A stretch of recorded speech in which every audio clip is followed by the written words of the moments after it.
Good morning friends.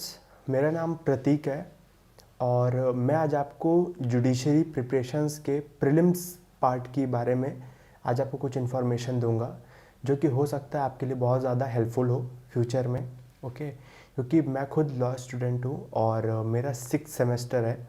मैं खुद preparations कर रहा हूँ इस समय जुडिशरी के लिए और मेरे पास काफ़ी रेलेवेंट सोर्सेज हैं जिसके थ्रू मैं अपनी तैयारी कर रहा हूँ। ठीक है, तो मैं आपको बताना चाहता हूँ कि जो जुडिशरी है 3 पार्ट्स में अपने एग्ज़ाम्स को लेती है। First is prelims, second is mains and third is interview. तो आज मैं आपको प्रीलिम्स के बारे में बताऊँगा, मेंस और इंटरव्यू के बारे में मैं आपको नेक्स्ट वीडियो में बताऊँगा जो कि मैं जल्दी अपलोड कर दूँगा। जो प्रीलिम्स है, प्रीलिम्स का क्या सिस्टम है मैं आपको बताता हूँ। प्रीलिम्स का ये है कि वो जो भी अपने क्वेश्चंस फॉर्म करते हैं वो मल्टीपल चॉइस क्वेश्चन होते हैं जिसको हम लोग ऑब्जेक्टिव क्वेश्चन भी कह सकते हैं। ठीक है, वो इसलिए बनाते हैं ऑब्जेक्टिव टाइप क्वेश्चन जिसमें से कि क्वेश्चंस रहेंगे जिसके नीचे 4 ऑप्शन रहते हैं। आप उसके थ्रू अपने आंसर्स को सेलेक्ट कर सकते हो कि इनमें से कौन सा राइट है कौन सा रॉन्ग है। जो राइट आंसर है आपको उस पर टिक करना है। ठीक है, हर स्टेट के जैसे राजस्थान हो गया, यूपी हो गया, ठीक है, मध्य प्रदेश हो गया, बिहार हो गया, उत्तराखंड हो गया, डीजीएस दिल्ली जुडिशियल हो गया, ठीक है, राजस्थान जुडिशरी हो गया। तो सबके प्रीलिम्स के एग्ज़ाम्स के अलग अलग नंबर हैं। यदि करें तो आपको सबसे ज़्यादा ध्यान इस चीज़ का रखना है कि आपको जो बेयर एक्ट है, बेयर एक्ट जिसको कहते हैं, बेयर एक्ट को आप एकदम अच्छे से पढ़ चुके हों। जैसे मैं खुद लॉ स्टूडेंट हूँ, मैं इस समय खुद बेयर एक्ट वगैरह पढ़ रहा हूँ। ठीक है, और अभी जैसे आईपीसी हो गया, मैं आपको बेयर एक्ट दिखाता हूँ। ये है जैसे कोड ऑफ सिविल प्रोसीजर, ये सीपीसी का बेयर एक्ट है। ठीक है, ये है इंडियन पिनल कोड, आईपीसी है। तो मैं आपको दिखा दूँ कि जैसे मैं पढ़ रहा हूँ इस समय, तो मैं यहाँ पे अपनी चीज़ें मेंशन करता जाता हूँ। ठीक है, ये चीज़ें हैं, ये मैं मेंशन करता जाता हूँ कि इन फ्यूचर जो जो चीज़ें मैंने पढ़ रखी हैं तो उसको मैं हाइलाइटर से ऐसे मार्क कर देता हूँ। ठीक है, ये देखिए, ये सब चीज़ें मैंने पढ़ रखी हैं तो मैं उसको मार्क करता रह जाता हूँ। और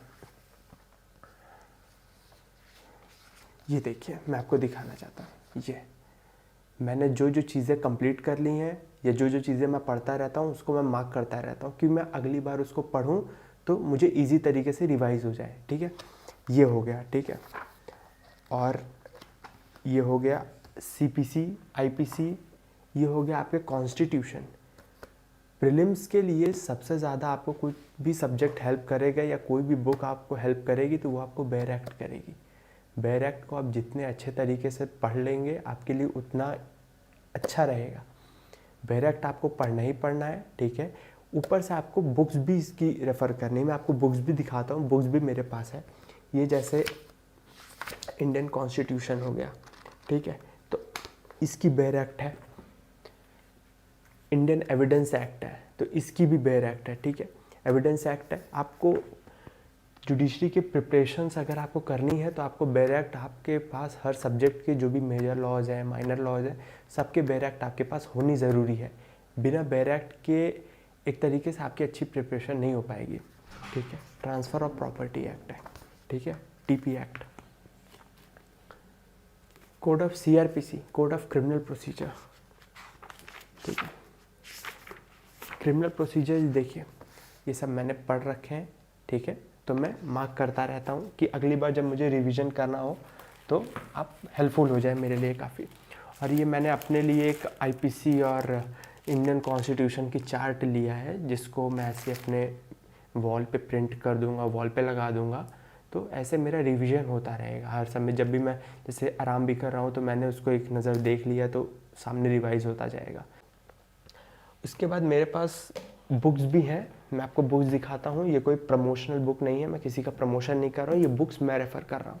ठीक है, जैसे मैं law and justice publishing company का राजस्थान जुडिशियल सर्विसेज का सॉल्व पेपर 2011 टू 2021 टू 2022 मैं ये बुक्स लगा रहा हूँ। ठीक है, बहुत रेलेवेंट बुक्स है, बहुत अच्छी बुक्स है, आप लोग भी इसको चाहो तो ले सकते हो। ठीक है, बहुत अच्छी बुक है, मुझे बहुत हेल्प कर रही है ये बुक। और मैंने 5 ईयर 6 ईयर के आंसर पेपर लगा भी चुका हूँ इसके, तो मुझे बहुत रेलेवेंट लगी ये बुक है। आप लोग जितना सॉल्व करोगे उतना इंटरेस्टिंग है बुक। ठीक है, फिर मेरे पास है ये मल्टीपल चॉइस क्वेश्चन, ये एमसीक्यू की बुक है, ठीक है। इसमें multiple choice question for judicial services examination, ठीक है। ये जो बुक है ये भी 4th एडिशन की बुक है, ये लेटेस्ट एडिशन है 2022 में, अक्टूबर या नवंबर में आई थी, ठीक है। ये भी बहुत अच्छी बुक है, ये बुक मैंने आधे से ज़्यादा ख़त्म कर रखी है, ठीक है। बहुत थोड़ी सी बुक ये बची है, तो इसको ख़त्म करने के बाद मैं और भी बुक्स मंगवाऊँगा, ठीक है। और मैं आपको दिखा देता हूँ कि मेरे पास जो बुक्स हैं ये है, आपको अगर CPC सिविल प्रोसीजर, जिसको CPC कहते हैं, कोड ऑफ सिविल प्रोसीजर, इसकी बुक्स है मेरे पास CK टकवानी की। ये बुक्स होनी बहुत ज़रूरी है, ठीक है। अगर आप लोग कॉलेज में हो तो आप लोग लाइब्रेरी से भी आप इशू करा सकते हो अपने अपने कॉलेज से, नहीं तो आप लोग लेटेस्ट एडिशन की कोई भी ऐसी बुक आप लोग परचेज कर सकते हो, ठीक है। ये बुक्स हो गई CK टकवानी। फिर मेरे पास IPC के लिए, इंडियन पीनल कोड, IPC के लिए है मेरे पास प्रोफेसर SN मिश्रा। ये बहुत अच्छी बुक है IPC के लिए, बहुत रेलेवेंट हर चीज़ें लिखी हुई हैं, ठीक है। और अच्छे से एक्सप्लेन है इसमें, ठीक है। सेक्शन वाइज हर चीज़ इजी वे में अच्छे से एक्सप्लेन की गई है। आप लोग अगर अच्छे से प्रीलिम्स का एग्ज़ाम क्रैक करना चाहते हो तो SN मिश्रा बहुत अच्छी बुक है, ठीक है। आपको कोई भी डिफ़िकल्टी नहीं होगी इसको पढ़ने में, बहुत इजी वर्डिंग है, ठीक है। अच्छे से समझाया हुआ है, केसेस दिए हुए हैं, आपको एग्जांपल से भी समझाया हुआ है, एक्सप्लेनेशन भी है, सब कुछ इसके अंदर है। बहुत अच्छी बुक है ये, मैं इसी को रेफ़र कर रहा हूँ। और मेरे पास आ जाता है the code of criminal procedure, CRPC है मेरे पास रतन लाल एंड धीरज लाल, ठीक है। ये भी बहुत अच्छी बुक है, ठीक है। तो मैंने सेलेक्टिव और जो भी बुक्स मैंने लिया हुआ है वो मेरा सब लेटेस्ट एडिशन है।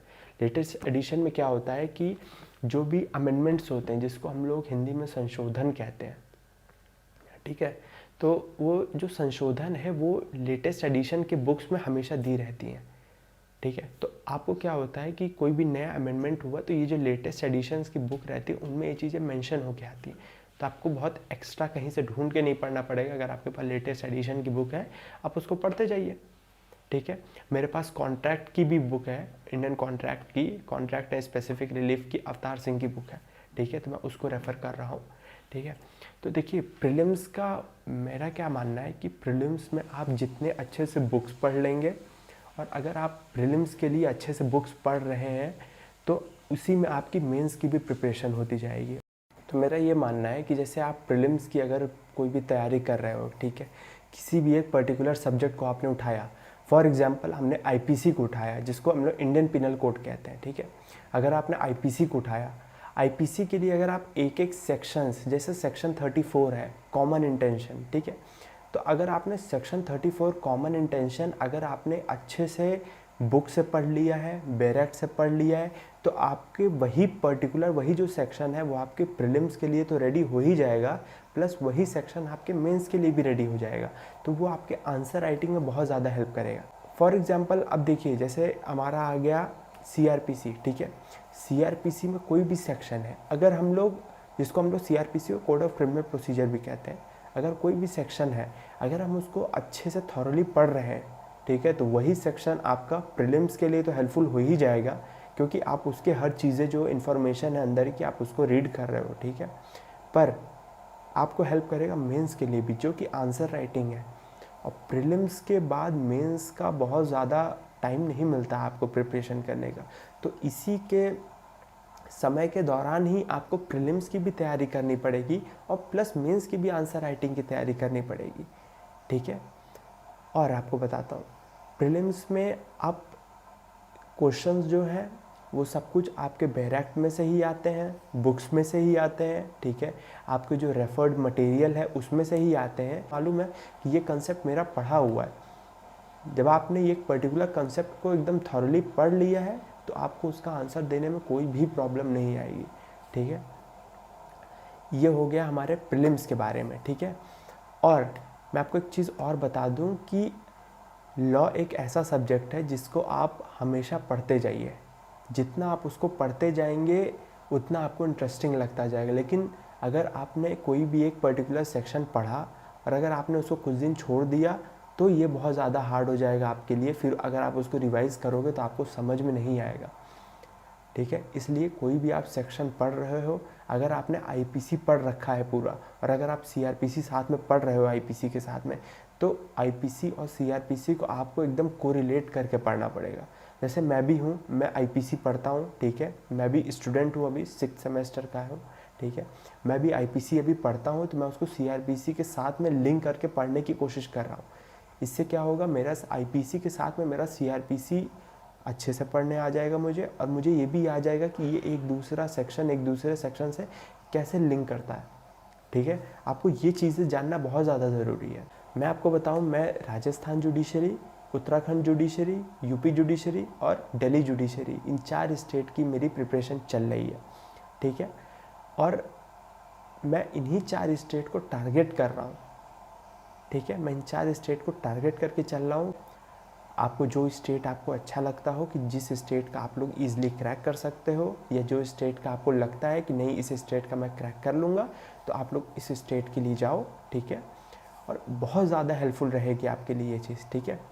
जैसे आपको कोई प्रीलिम्स का एग्ज़ाम देना है, ठीक है, तो प्रीलिम्स के एग्ज़ाम के लिए टाइम मैनेजमेंट बहुत ज़्यादा ज़रूरी है, क्योंकि आपके पास टाइम कम रहते हैं और नंबर ऑफ़ क्वेश्चंस आपको ज़्यादा सॉल्व करने हैं, ठीक है। जब आपके पास टाइम कम है और नंबर ऑफ़ क्वेश्चन ज़्यादा सॉल्व करने हैं, तो आपको स्ट्रेटजी चाहिए होती है। आपको हार्ड वर्क के साथ यहाँ पे स्मार्ट वर्क भी करना बहुत ज़रूरी है। जब तक आप लोग हार्ड वर्क के साथ स्मार्ट वर्क नहीं करोगे, तो कोई भी एग्ज़ाम क्रैक करना बहुत मुश्किल हो जाता है।